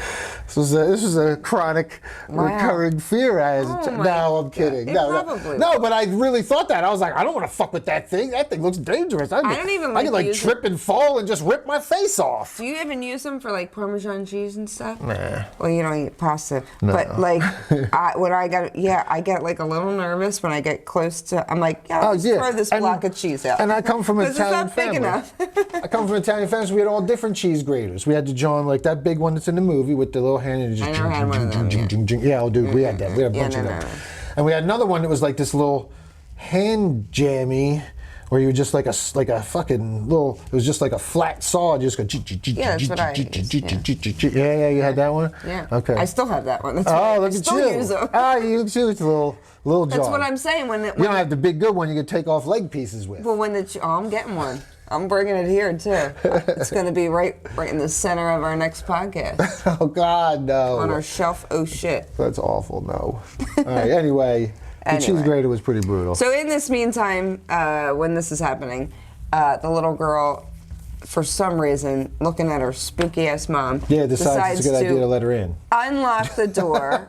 Which the door comes flying open. She grabs her by the neck and she's holding her up, and now, they got to fight to lock her out. To lock her back out. So then they go in and they're fighting with the sister, pretty much. Bridget goes at Cassie. Yeah. And Cassie just instinctively holds up Stephanie. Yeah. Goddamn Stephanie and saves her. Goes through the fucking mouth, impales her through the mouth and through the back of the head. This was a good fucking scene too. And Bridget like slowly pulling it out, and then once it's all the way out, she just kind of plops. Yeah. Plunks down. Yeah. And we think she's dead for right now. So yeah, they tie her up. Of course they put her in like a sheet and tie her up, so she's extra scary looking. Yeah. While she's laying there. Yeah. But yeah, Danny ties her up and puts a sheet over her and all that stuff. He's like, I thought, might as well. Might as well tie her up. Mm-hmm. All right, so then Danny tells Beth about the records, and Beth's like, where's the fucking records, man? I gotta listen to the records. And she goes to listen to the third record. Yeah. Just jumps right to the last record, just to get to the. Just hoping that maybe there's something. Some answers. Yeah, some answers. So, while she is she puts the headphones on because, of course, she doesn't want it to play out loud. I guess, man. That's why I think, she didn't want to take that chance. That's the impression I got. I thought it was. But then you can't hear anything. Well, like, I would have one on. You can't hear a kid in distress screaming, or your you sister can't hear deadite your sister climbing in the ceiling from coming in. That was another little tidbit. They always drop these little things, and you always know that's going to mean something later. They just show a random cat in the air vent. The guy's like, "Have you seen my cat in the air vent?" It's going to mean something later, and then later on you hear meow, and the deadite mom's like, "Air vent." Doesn't say her, but that's what it's like, it's just like, oh. And then that's how she gets, she's climbing, next thing you know, she's climbing in the bag. But it was done well because I thought when I originally, I didn't put that together. I didn't think that it's going to come up later. I thought he was. It's always foreshadowing. They always foreshadow all that shit. I know, but the way I noticed it, but I thought he was hearing, kind of like the spooky stuff going on and thinking it was his cat. Oh, well. I thought it was because... Well, they showed the cat at one point. I know, but I don't know. I just was like, oh, maybe he's hearing... Yeah, I don't know. Something. Well, at any rate, she gets in, and this is when... What was it? Danny was... they had shut the door so that Beth could listen on the headphones, and that's when the dead Bridget follows them. Oh, yeah. That was a great scene, too. Yeah. And let's talk of the stunts on that one, because there was some cool rigging on that. So the two of them come walking around the corner out of the room, and they're just looking around, they're not looking behind them, and just Bridget still in the sheet, covered it with blood from the face and everything, is floating behind them, just right behind them, silently, just floating. You're just like, oh my God. I know. She's not tied up anymore. No, she's not. And then they cut to the feet dragging. Yeah. And it's a cool it's a rigging. It's a wire rig, and they float you. And we could do some stuff like that someday. Yeah, let's put some do people in some harnesses and I don't want my wire feet them up. But you float them down, and Danny turns around as the youngest sister, Cassie, says something to him, "Be careful," or something like that. And Danny turns around and is like, "Oh my God!" And he sees the thing, and he runs to get Cassie out of the way, and it swoops in on Danny. Yeah, he had the knife because Beth gave it to him and said, just in case. Right, while she was listening to the recording. He stabs Bridget. Stabs Bridget with the sheet on, She pulls it out, pulls the sheet off. Cassie hides, and then Bridget just starts fucking Danny up. Yeah. And again, just the taunting of, "This is all your fault. This is all because of you, Danny. Good job." She said at some point, "Now you wish you would have put that book back." Or didn't get that book. Exactly. Something I wish you would have put that book back now. Yeah. And then she stabs the thing through his bicep, and I was just like, "Oh, ow, fuck, man!" Yeah. And then shoulder, and she stabbed him a few times. It's probably his heart. He died. Yeah. So. And then. In his chest. Yeah. And then Ellie's kind of fighting. Well. Right. Ellie is at that point. She's in with Beth. Well, yeah, Beth and Ellie are in the room. Oh, I thought it was Ellie really sees, cool. I'm sorry, Beth sees Ellie's shadow, a reflection in the window as she's listening, and that's right before she's like, and then jumps up and, I thought it was really cool because she stops the recording. Well, that was. She puts her finger down and opens her mouth, and it comes out. That was a really cool. Comes out of her mouth. You can and hear again, it. So it was her fingernails are long and really pointy and black, and she has the phonograph. She just puts her finger on it, and it just starts going on its own. And she opens her mouth real wide, and they probably CG'd her mouth a little extra wide on that. Probably, yeah, I would think so. But it sounds like the phonograph thing, her mouth is projecting. Yeah, it was cool. The recording. Mm-hmm. And And as she's doing it, Beth grabs a screwdriver off the table behind her and runs up and vroom, right in her neck. Mm-hmm. And we just kind of see Ellie just kind of stop and look at her. And then we cut to the other room, and Beth comes flying, crashing through the door. One thing that we should just mention really quick is on this third recording, what she does hear is the priest say, I thought I had to, the only way to get rid of them was to cut them all up into little pieces, pretty much.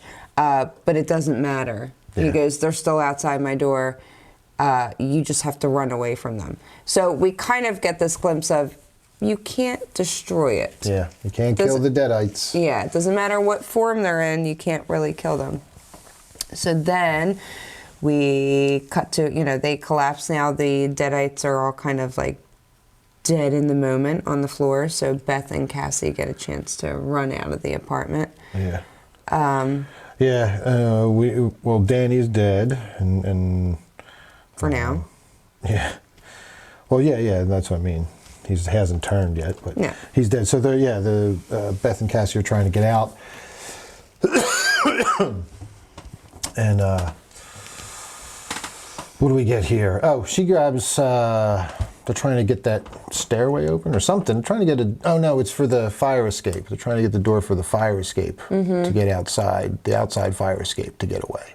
Yeah. And she can't get. She's kicking it, and then she's like, "Oh yeah, I'll get the shotgun and blow the lock open." Yeah. And when she goes to blow the lock open, Ellie appears, and I think she taunts her too, and she's called her a groupie then too, or something. Oh, probably, yeah. But but at any rate, groupie gets brought up a lot. She winds up blasting Ellie's leg off with a shotgun shell, like taking the leg clean off just above the knee, blasting the opposite arm off.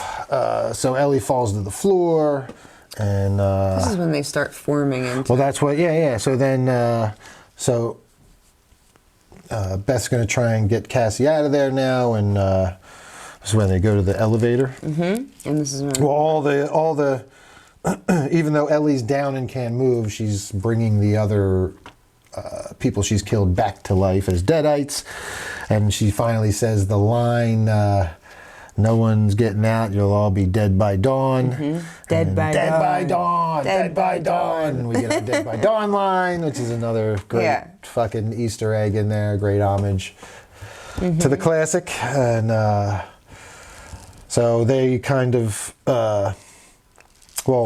Ellie and Cassie get into the elevator. Beth and Cassie. Beth and Cassie. I'm sorry. Beth and Cassie get into the elevator. Ellie's arm and legless on the floor, and the other, like the people from the hallway are moving their way down, but now we get reanimated Danny and Bridget, and they come out into the hallway to their mom, and we get our little bit from the beginning where they start shoving their hands inside of her, and she's moaning, and it's really weird. It is really weird.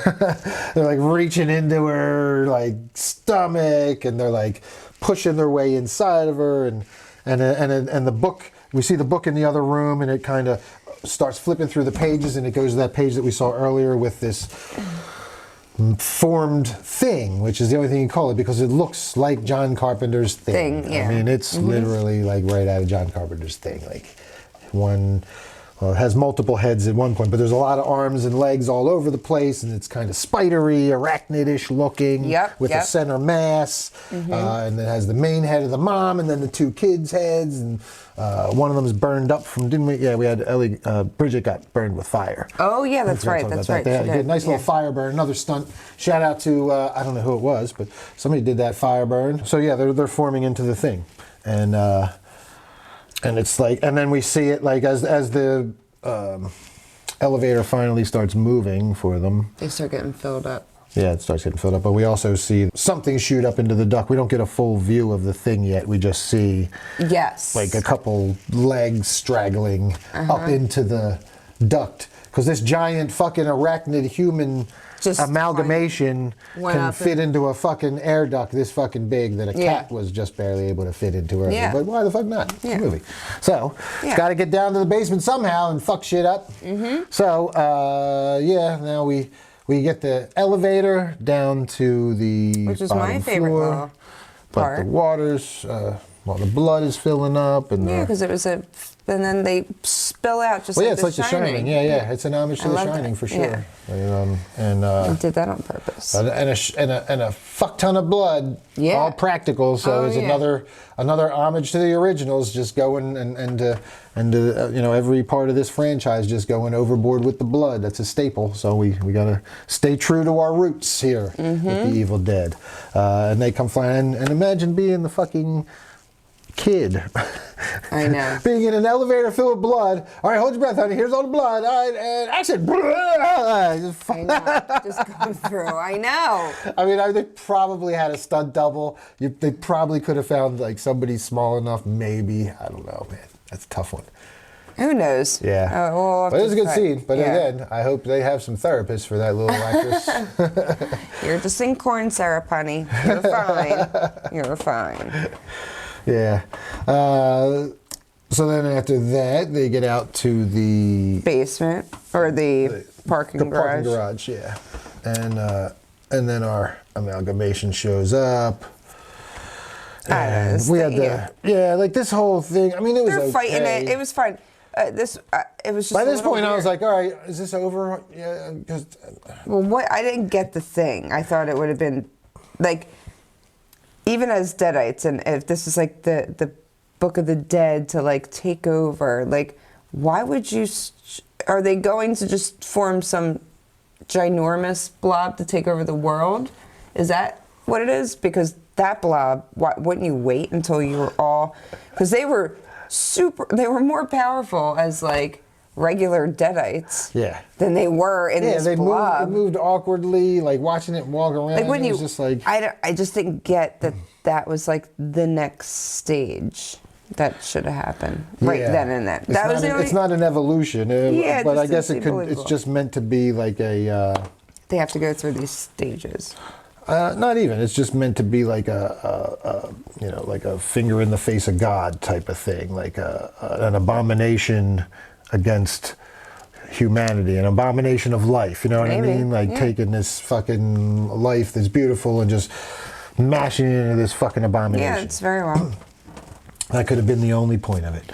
Because that's the only thing I can come up with. I'm like, what the fuck is this thing even in here for? Better than unless they were just trying to make throw something out and be like, hey, let's do an homage to the thing and have them all come together as the thing at the end. No, what you said makes more sense. So we're in the parking garage and we've already had the wood chipper foreshadowed prior to this. Oh yeah, a couple times, yeah. And but we got a bunch of our Easter eggs here as well. So Beth and Cassie are in the basement or in the parking garage. The thing comes looking for them, and it's kind of creeping around the car. And they're like, "Okay, ready, run!" And they're running, and she hits the fucking thing, so the gate will come down. And this part I found a little weird too. And again, tell me if you felt this as well. You know where I'm going with this. No, I don't, because I missed it this last time. So the gate's coming down, right? And here's Cassie and Beth, right? And you're Beth, and this is you're the last one of your niece nephews, the last one alive, right? So Beth says to Cassie, "Slide under," and then Beth goes first. Oh yeah. And lets Cassie go second. No. Motherfucker, I would have shoved that little bitch under that motherfucker so fast and been like, go bitch, boom! And then I would have been behind her. Yes, we talked about this the last time. I forgot about it because I don't know what I was doing. I wasn't paying attention when we just rewatched it. There's no way I slide through there and leave an 8-year-old girl to come through second. Be like, slide through, let's go! Follow me! And this is another thing we talked about, like Scream and like Scream when she left her girlfriend. Yeah. You go first, babe. My guts are ripped out. No. Okay, I'll go first. Mwah. No, you're not gonna leave your girlfriend there who obviously who needs help. No, but any child, even if it's not my blood, I see a child, I'm like shoving, and there's a deadite thing. Yeah. Like, the thing's coming for it. I'm not just hoping that you follow me. Right. No, exactly. I'm not shouting instructions and hoping you understand them as we're running from John Carpenter's creation behind us. I'm shoving your little ass. I don't even care if you get hurt, man. Rather hurt than dead. You want to go to the ER or the morgue, bitch? Get under that motherfucking gate. Yeah, it's so weird. So yes, Beth slides under first. Cassie slides under and then immediately gets her leg grabbed by the thing and yanked back under as the fucking chong comes down. Of course. And Beth's just like, ah! And, I bet you wish you fucking shoved her through first now, didn't you? But we wouldn't have that panic moment. No, yeah, we wouldn't get our other Easter eggs. So we already have Beth with the shotgun. So she starts bashing her way through. Cassie runs, or she drags Cassie. Oh, the thing drags Cassie into inside the wood chipper fucking thing, and throws her in there for some reason. And it's got the chainsaw, and it's like, we just want your head, and it's getting the chainsaw ready. Mommy, just want your head, and and it's gonna cut off Cassie's head, just like Cassie cut off the fucking baby doll head. That's what poetic justice, right? Yes. Yeah. And I catch you there. Lee Cronin and your clever callback writings. Yes. They're going to cut her head off, and but they talk about it an awful lot for some deadites, and they don't really get to it. And then meanwhile, Beth's just like smashing in the fucking gate. Yeah. And the worst security gate ever, because she just slid through it like it was going to stop a monster. But now she just bashed in that fucking thing with the butt of the gun and gets in anyway. So then she rolls up and she shoots the thing, and the thing throws the fucking chainsaw at her, and she falls, ducking the chainsaw. But we see the chainsaw kind of fly. And that's when we kind of get our whole... That was kind of like when the chainsaw was flying in slow motion when Ash jumps up and I was like, puts here the it hand comes. in it. But he's not going to do that because they're not cutting her hand off in this one, obviously. But still, it fits. But it was, well, we got our chainsaw, and there was our next little Easter egg. Actually, before we got the chainsaw, we got a Buick. Oh. We got another Easter egg because they first get into the Buick and the creature comes in. When they first are trying to get away, they get into a yellow Buick. Yeah. Just like Ash's yellow Buick, except this one was a station wagon. And Ash's was a sedan. I didn't even catch that. They got into a yellow Buick. I think it might even been like same model and year. Very close to Ash's, but it was a station wagon instead of the sedan, which fits because it was probably the mom's. It was probably So it was the mom who would have a station wagon. Well, it was because at the end of the movie we saw the keychain. Oh, that's right. The keychain inside. Yep.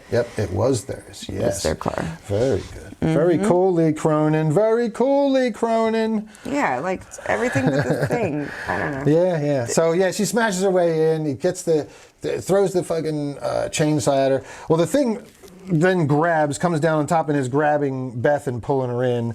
And Cassie runs out and turns the thing off. Turns the wood chipper off just in time. Like the thing turns on the wood chipper and it's pulling Cassie in. It's going to put pulling Beth in. I'm going to put Beth into the wood chipper, and it's taunting her the whole time, talking shit, of course, because that's what deadites always do. They got to talk shit to you and disrespect you while they're fucking torturing you and killing you. Yes. And or else they wouldn't be deadites, right? So Cassie runs up, shuts it off. Beth breaks away, and she sees the chainsaw still running, and gets a hold of it, and we get our she's covered in blood too. It looks just like Ash. Like the shirt that she's wearing now is like drenched. Her hair's like around her face, and she just looks very much in the face, and the eyes, and her cheekbones, her facial features, and that's probably why they went with her. She very Ash-like when covered in blood and standing and holding a chainsaw, and she signals for Cassie to turn the chainsaw, to turn the wood chipper on, which Cassie does, and she runs up and just starts fucking chainsawing the thing into the wood chipper, and crunching it up and spitting it everywhere, and you see the fucking spout turning, spraying all over the place. Everywhere. Spraying everywhere, all over the parking garage. And even in the end, that head had something to say. Yeah. The head said, because she said to her earlier, "You look like Mom. Have you been sleeping? Have you been sleeping? You look like Mom." Yeah. So looking like Mom's not a compliment. Mom didn't get much sleep apparently. But she did say, "Hey, I don't get much sleep either." Yeah. But she said something about at the end. She said, "You really do. You said you really do look like Mom." and you're going to mess it up just like her too. Yeah, yeah. And then she puts the chains up and really good, vibrating that skull. And you're seeing, I mean, it was pretty graphic. The fucking shoulder bits being pulled off into the wood chipper as she's chains on down on that fucking head. And yeah, that was pretty good. Yeah. It's pretty good. And then she like kicks the head in at the last, after she says that bullshit. Yep. Yeah. That's good. And she walks away with the new Ash. Yeah. She leaves the new Ash with Cassie in tow and taking Cassie to therapy, I hope. I hope so too. But it's not done yet. No. Because... Then we cut to, it's now dawn. Yeah, and we see somebody come into the parking garage who lives in the complex. This was like my favorite moment because I was like, oh, I knew immediately who it was. So it turns out it's Jessica from the opening scene. And remember, the whole movie, the bulk of the movie takes place a day before our opening scene. So Jessica's on her phone talking to Teresa. FaceTiming Teresa. And this is when we see Teresa playing with her braid. And she's like, I don't want to go. And she's like, oh, come on. And all my friends bowed. And, no, she goes, oh, is it going to be a lot of people? I don't want to just be me, you, and your boyfriend. Like, she says something like that. And she goes, no, there's a lot of people coming. Well, obviously, we see in the original, scene that nobody else is there. Yeah. But she gets in, she's all like, she's got, she's looking like she's going to like Derby Downs. Like she is just... Yeah, she's ready for some vacation. Yeah. And as she gets in and adjusts her rearview mirror, she sees... blood everywhere. Blood and the wood chipper. So she gets out, she goes to like look, and she's like, oh! And that's when we see our dead kind of fly view again. Yeah, here it comes, and it's getting her. Yep. And it got her. Got her. I love that. I love that because I was like, oh, that's where... Because at first I was like, what was the beginning? Was it just like a cool moment? Like, but it didn't even feel... I didn't question it that much, even. No, you were just like, okay, this is... it's just showing that this can happen. Yeah. Like... I felt like it was like, okay... well, I thought that they were going to get back to the woods sooner. When we first saw it in the theater, I thought they were going to start there and it was going to go a day earlier and we were just going to get a little bit of some people leaving the high rise and then they're eventually going to get back to the woods and eventually we're going to catch up to this point that we just had and then the movie's going to start. Like I was like, oh, that ain't going to happen. But that's the thing for the next sequel though, is when the movie can start. It can, yeah. Because that's where you could pick up the next sequel is because there's where the evil doesn't die, even though they fucking put it through a wood chipper. It was brought back to the woods, and now we're back to the setting of of the woods again. Yeah, I thought that was cool. And, it was very well done. Again, aside from the thing, the creature, which I just didn't really work for me. I get what they were going for. Again, with some of the reasoning that we came up with while we were talking about it, which I didn't think about as much before, But yeah, I just felt like that didn't work as well for me. But overall, I thought the movie was excellent. I loved it. Yeah, so did I. And even the ending, because the ending was great. It was just a great way to end, because you're ending with the beginning. I know, and that's why I was like, but even with my, kind of like distaste for the thing, I was like, now even hearing some things that you're saying, I'm like, all right, maybe it made sense. It seemed a little silly, but I will say that I thought it was a lot scarier in the theater than when we just, it felt. Yeah, because we had the lights on and stuff. Yeah. Yeah. You gotta watch it in the theater with the lights off. It's gonna be way scarier. And louder. Yeah. So, I mean, my only rant is on the thing in this. I'm not gonna go too long on it. You kind of did. Yeah, I kind of already did my rant on it, and I just wasn't feeling I thought they, man, it was almost like in the superhero movies where you have this really awesome movie and really awesome fights, and then at the very end, it's like just this CGI slugfest between your hero and some big CGI bad guy who eventually he's going to beat. Yeah. You know what I mean? Yeah, Like it was just like... Like it felt a little anticlimactic, I guess. And again, I kind of feel where they're going for. Well, no, I get. So then that's why I was like, yeah, it made it feel. But I mean, and I get like it does work with, and again, it gives you the parts that you wanted with lots of gore and shit to spray all over the place to pick up to do that first scene and to get us to that next step back out into the woods or whatever. Because I mean, ideally, this could be, again, this is a different book. Excuse me. So we don't know where the other Necronomicon is now. Yeah. Yeah, true. Man, could you imagine if they finally get they have movies for each different book, and then they have one movie where all 3 books get united and the fucking apocalypse of Evil Dead? Whoo! That's got to be done. Like, hire me to write that and direct it, please. That's got to be done well, because that could just turn into a shit show, even if you're writing it. Oh, I know. But I would love to collect the paycheck and write that shit show, please. If anybody could write a shit show for you, it is I. So, and you'll have some awesome stunts as well. Yes. There were some good stunts in this, some good wire work and stuff. Absolutely. Good prosthetic work, some good, lots of good makeup. Oh yeah. Effects, really good makeup effects. Yeah, all the Easter eggs, fun stuff, man. So, any trivia or anything you want to hit us with? Steph Infection? I was trickling them in as we were talking. I was gonna read our mailbag and then maybe, well, let's hit the trivia real quick. There's only a couple things that I found. I'm trying. I feel like the film was originally meant to release, just like a lot of these that we're finding with these horror movies, exclusively through HBO Max via direct-to-streaming, but it performed so strongly during test screenings, the studio decided to release it theatrically instead. Yeah. Thankfully, because I'm glad I saw it in the theater. It was so worth seeing in the theater. Absolutely, yeah. That's why, if you didn't, I mean, still watch it, but it was so much better in the theater, I felt. Oh, here's one. So director Lee Cronin stated in an interview that 6,500 liters or 1,720 gallons. 1,720 Thank you. gallons. I read that so weird. Fake blood were used for the movie. Oh, wait, go back to the pizza. Well, that's in his email.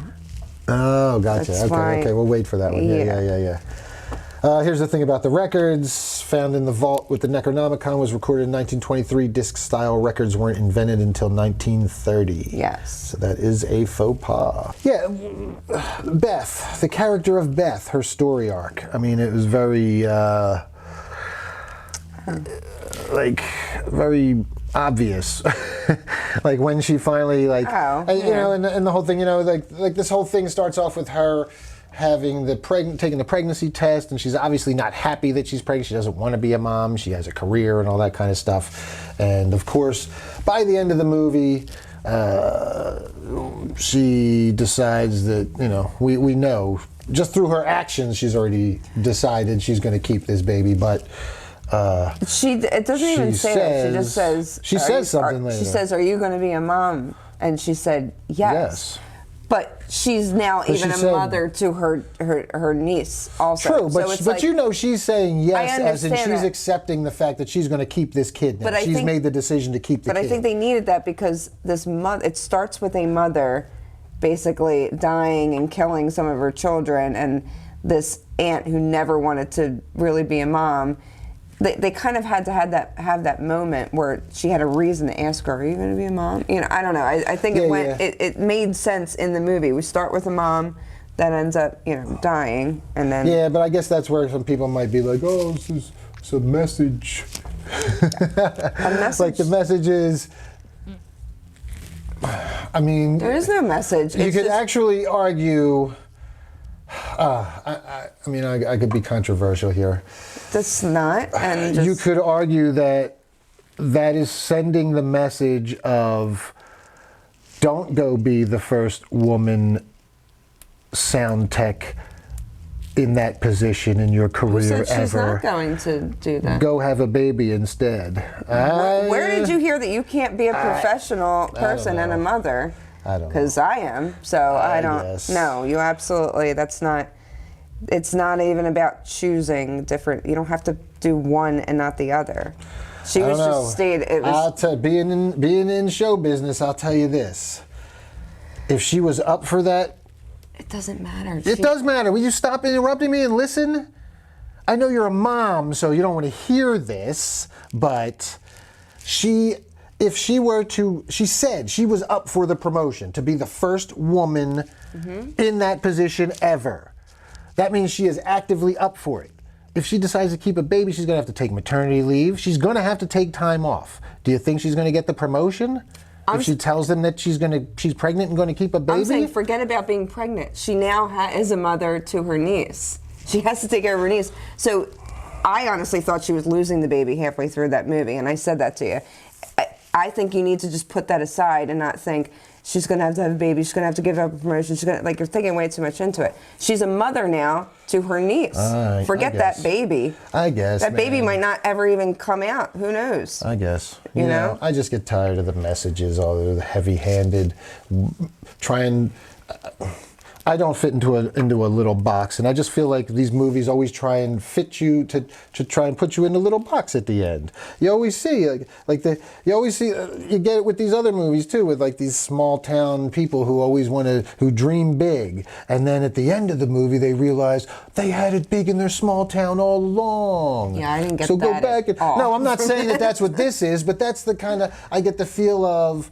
She was the woman that wanted more and didn't want the family life, but in the end, you're going to have the family life, whether you like it or not, or just give into the family life, because that's what you should do as a human being. You should procreate and have babies and not worry about your career as much. Yeah, I didn't get that. I got it. I'm jaded and bitter, I guess. If anybody else got that from it, feel free to comment, email, anything like that. Because I feel like I get that from some of these movies. Yes, some of these movies, but this one starts with a mother, and forget that she's pregnant. She's her literal sister and her niece and nephew just died, and now she has to take care of it. So she's shit out of luck anyway. Her being pregnant has nothing to do with anything. Honestly, technically, yeah, okay. She doesn't have to take care of Cassie. Cassie has a father still. Yes, okay, technically, the father didn't die. Go through. Cassie would technically go live with the father before, unless the father relinquished his rights. She made a comment. And Beth adopted Cassie legally, then we are that going would happen. down way too much. I get it, but again, that's I'm just saying, man. I know. I saw some of us are deep thinkers, and we tend to do that. And it just ruins stuff. Like it's a mother. It starts out with a mother, and it has to end up with a mother role. That it's just like a full circle. See, here's the thing: it doesn't start out with a mother. It starts out with Beth, an aspiring professional, and it ends with her kind of accepting this mother role that's thrust upon her. We are at the beginning, she doesn't want this. It's very clear she does not want this as her life. Yeah, I don't know. And by the end of the movie, through all this turmoil and tragedy and chaos and deadites and meanness and fucking cruelty, she somehow decides it's a good idea to have a baby. Yeah, I don't know. It just, all right. It just irks me. We will disagree. We're not always on. I didn't say we were disagreeing. No, it's fine to disagree, man. You don't have to see my point of view on it. We don't always have to see each other's point of view. I didn't say that we did. I said we weren't necessarily disagreeing. I'm saying, like, I don't say. I just think it's way too far to even talk into the future and what may have happened or should have happened or how she was thinking and what she could have done. Did she really want the promotion? I just think we're going off on like a very long. She could have went with the dad. I don't know. This is a whole other movie at this point. It's like I understand that the movie would have fit without that baby being. Well, the whole thing is our main character's story arc is she goes from being what would be perceived as a selfish career woman to a loving, nurturing family mom. That's her character arc. Do you see why I have a problem with that as a aspiring professional? And you know, I'm just like, why do we always see? Why is this always the recurring theme in movies, man? Yeah. And it's always the theme. Like that's why I pointed out the thing about the small town person who always dreams big, and then they go to the big town, and some bad happens, and they come back and they realize they had it good here all along. You know, we always see that stuff, and it's just like Maybe like Hollywood's. It's not good. What I think it more is Hollywood's way of saying, you little peons, stay peons. Don't try and come up here with the big boys. Don't try and join us. You guys know your role. Stay where you're supposed to be down there. It all becomes personal. You're like, I'm coming for you. I am totally coming for you, Hollywood. You can eat a dick. No, I'm coming for you. I saw it as fitting, but it could have not existed, like you're saying. It didn't actually have to be there, and it kind of didn't make sense, but it did when I'm trying to make sense of it. And again, I feel like the whole sister being pregnant thing was kind of unnecessary. Oh, that's what I meant. Like that whole I'm pregnant. That's just a way to add more drama in there and to add another motivating factor for her to make this very obviously heavy-handed character transformation. Yeah. So I think they may have only did it because it's based on a mother getting possessed, and that's my understanding. And trying to kill her kids. Yeah, like that's kind of, and then she's like, well, I'm going to save mine. What if the mom was a metaphor for Democrats? Oh my God, stop. Who want abortion. So that's why mom was like, I'm going to kill my kids! And then... Okay, now. And Beth was originally a liberal because she wants to be a professional and she don't want no kids. But then somewhere along the way, she sees the light. She gets a fucking gun. Oh my God! Right wing. She joins the NRA and gets a shotgun. Yeah, she joined the NRA. Yeah, she's got a shotgun. I'm telling you, right by the end of the movie, she's super liberal at the beginning. She's a rock and roller and living that lifestyle. By the end of the movie, she's like, I'm gonna be a mom. I'm joining the NRA. I know how to work a wood chipper. Get some. I can't. America. I can't. Why are you right? I hate that you're right.